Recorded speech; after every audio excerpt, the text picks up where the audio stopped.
سلام دوستای خوبم. امروز اومدیم برای آموزش یک شیرینی آلمانی خوب و خوشمزه که ممکنه به نام شیرینی مشهدی هم شنیده باشید.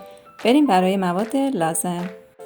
آرد سفید قنادی 300 گرم که بهتره 3 بار الک شده باشه. روغن صاف قنادی 150 گرم. پودر قند 50 گرم که بهتره از حریر رد کرده باشید. اسانس وانیل یا خود وانیل 1 قاشق چایخوری. شکر 1 لیوان که برای تهیه شربت بار بهش نیاز داریم و شربت بار کارامل 2 قاشق غذاخوری. برای تهیه شربت بار ابتدا 2 لیوان آب رو داخل قابلمه می‌ریزید و اون رو روی شعله می‌ذارید تا به جوش بیاد. وقتی که جوشید 1 قاشق غذاخوری آب لیمو رو به اون اضافه می‌کنید و هم می‌زنید. پس از اون 1 لیوان شکر رو اضافه می‌کنید و اونقدر هم می‌زنید تا مایع شفافی حاصل بشه و شکر کاملا در آب حل بشه. بعد از اینکه شکر در آب حل شد مقداری گلاب رو به اون اضافه می‌کنید.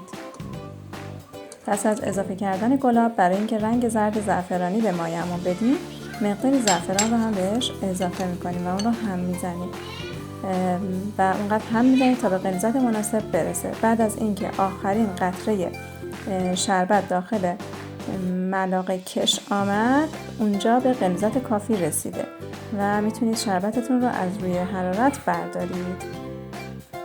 پودر قند، وانیل و روغن جامد قنادی رو داخل همزن میریزید و 5 دقیقه با همزن میزنید. بعد از اینکه به رنگ کرم در اومد شربت بار رو اضافه میکنیم. همونطور که گفتیم 2 قاشق غذاخوری از شربت بار نیاز داریم که به مواد اضافه بشه و اون رو مجددا هم میزنیم.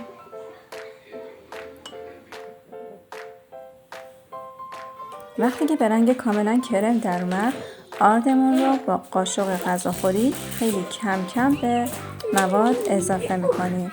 دقت کنید که اگر موادتون به شکل گلوله و خیلی سفت در اومد حتما اون رو کفمال کنید یا اینکه داخل چرخ گوشت بریزید و از چرخ گوشت ردش کنید. موادتون رو کاملا با سرانگشتتون ورز میدید و بعد اون رو کف سینی پهن میکنید و با قالب‌های مورد نظرتون قالب میزنید. به مدت 20 دقیقه در فر با دمای 170 درجه قرار میدید. بعد از اینکه قالب زدن شیرینی هاتون تموم شد شیرینی ها رو دو تا روی هم قرار میدید و بین اونها مقداری شربت بار میزنید تا کاملا شیرینی ها به هم بچسبن و حالت نرم تری پیدا بکنن. بعد هم میتونید با مواد دیگه‌ای که در اختیارتون هست اونها رو تزیین بکنید. برای تزیین این شیرینی معمولا از پودر نارگیل، پودر پسته، مغزهای مختلف مثل بادام، گردو و یا فندق استفاده میشه.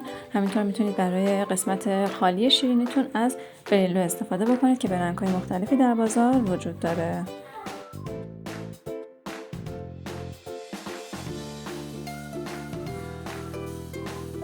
همونطور که میبینید من به این شکل شیرینی هامو تزیین کردم. امیدوارم که شما هم به همین شکل شیرینی هاتون رو آماده بکنید و ازش لذت ببرید.